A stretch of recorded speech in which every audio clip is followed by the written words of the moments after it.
अस्सलाम वालेकुम friends, welcome to my channel drama serial Tere Bin में। आज की एपिसोड में क्या हुआ था ये मैं आपको इस वीडियो में बताऊंगी, लेकिन वीडियो में आगे बढ़ने से पहले अगर आप मेरे चैनल पे न्यू हैं तो मेरे चैनल को सब्सक्राइब कर दें, बेल आइकन को प्रेस कर दें ताकि मेरे आने वाली हर नई वीडियो आपको मिल सके।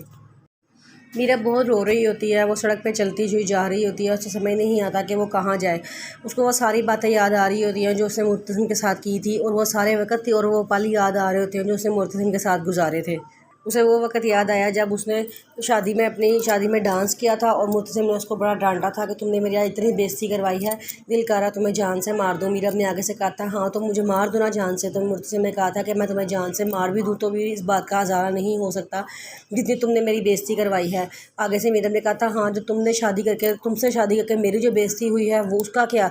मुर्तसिम कहता है और तुमने जो आज मेरी बेइज्जती करवाई है उसका क्या होगा। सारे ख़ानदान पूरी जब मुल्क के सामने तुमने मेरी बेइज्जती करवा दी है, सब लोग क्या सोचेंगे। मेरा एक नाम है, एक मकाम है, मेरी बीवी इस लोगों के साथ जाके डांस करना शुरू कर दिया, क्या इज़्ज़त रह गई मेरी। फिर उसको वो वक्त याद आता है जब बड़े गुस्से से मुर्तसिम ने उसकी तरफ बेल्ट फेंकी थी तो वो डर गई थी। तो मुर्तसिम कहता है कि सॉरी तुम्हें लग तो नहीं गई।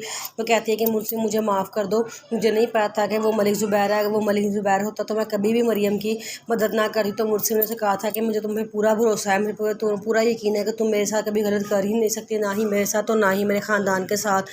तुम परेशान ना हो, मैं हमेशा से तुम्हारे साथ था, हूँ और रहूँगा।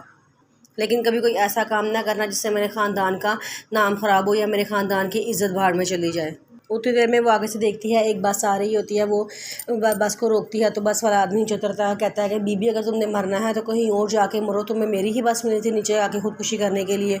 तो मीरम ने कहा था कि नहीं मुझे मरना नहीं है भाई। तो ये बस कहाँ जा रही है। वो कहता है तुमने कहाँ जाना है।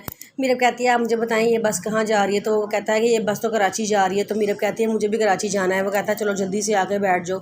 मीरब बस में बैठ जाती है। वो सारे लोगों को बड़े हैरान होकर देख रही होती है, हर कोई उसकी तरफ भी देख रहा होता है। उसी देर में कंडक्टर आता है, वो कहता है कि जिसके पैसे वापस बचते थे ये लो, सब अपने अपने पैसे ले लो। फिर वो मीरब के पास आता है और आ कहता है कि हाँ जी आप भी अपने पैसे निकालें, आपकी टिकट बना दूँ। मीरब कहती है कि पैसे तो मेरे पास नहीं है।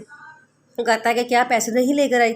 मीरब कहती है नहीं। तो वो कहता है चलो ठीक है फिर मैं तुम्हें सफ़र भी नहीं करने दूंगा, उतरो हमारी गाड़ी से।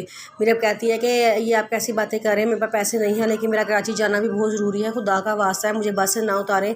लेकिन वो कहता है कि नहीं बाजी जा पैसे दो या बस से बाहर निकल जाओ, हम मुफ्त में किसी को नहीं लेके जाते। तो आगे से मीरा बड़ा परेशान होती है, एकदम उसका हाथ अपने गले में पड़ता है। तो उसने चेन पहनी होती है, वो सोने की चेन उतार के उस आदमी को दे देती है। वो कहता है कि बाजी क्या ये वाकई सोने की चेन है। मीरब कहती है हाँ जी। और कहता है और अंदर जो मोती सा लगा हुआ है ये क्या हीरा है।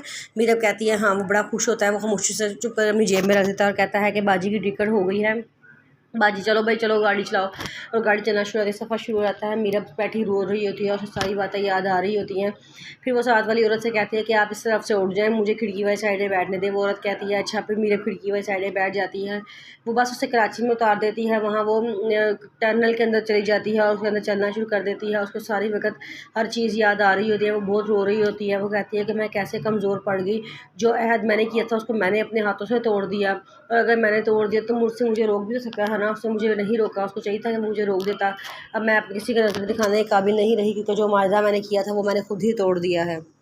मुर्तसिम दरिया के किनारे खड़ा होता है, साथ बख्तू बाबा भी होते हैं, वो उससे बातें कर रहा होता है। मुर्तसिम बख्तू बाबा से कहता है कि बख्तू बाबा क्या आपने कभी किसी से मोहब्बत की है। बख्तू बाबा कहते हैं कि नहीं साहब मैंने किसी से मोहब्बत नहीं की आज तक। मुर्तसिम कहता है कि अगर आपको किसी से मोहब्बत हो तो आप उसके लिए क्या कर सकते हैं।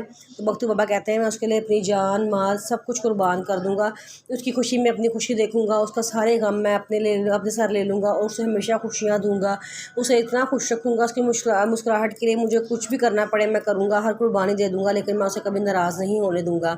मुर्तसिम कहता है कि अगर आपसे कोई नाराज़ हो जाए तो फिर तो बख्तू बाबा कहते हैं कि मैं हर मुमकिन कोशिश करूँगा कि मैं उसे मना लूँ। मुर्तसिम कहता है कि अगर आपको माफ़ी ना मिले तो फिर बख्तू बाबा कहते हैं कि अपनी जान की बाजी तक लगा देनी चाहिए, अगर इतनी माफ़ी मांगेंगे तो बंदा अगला माफ़ कर ही देगा। तो मुर्तसिम कहता है कि चलो ठीक है। बख्तू बाबा कहता है कि अब आपको घर चले जाना चाहिए, बहुत रात हो गई है, सुबह होने वाली है। मुर्तसिम कहता है कि हाँ घर जाना चाहिए, इससे पहले ये ना हो कि देर हो जाए। बख्तू बाबा कहते हैं हाँ मैं भी यही कह रहा हूँ कि आप घर चलें। मुर्तसिम घर जाते हुए रास्ते में बख्तू बाबा को कहता है कि बख्तू बाबा अपने दिल को काबू में रखना, इसमें बहुत से राज में दफन है। बख्तू बाबा कहता है मैं तो क्या मेरे से 100 बख्तू बाबा भी आप पे कुर्बान बाबा जी, मैं कभी आपकी बात नहीं टालूंगा, ना ही आपका राज कभी किसी के सामने खोलूँगा। मैं आपका वफादार हूँ, मैं आपका नमक हराम नहीं करूँगा, मैं आपका नमक हलाल ही करूँगा। मुर्तसिम खामोश हो जाता है, मुस्कुरा के चला जाता है।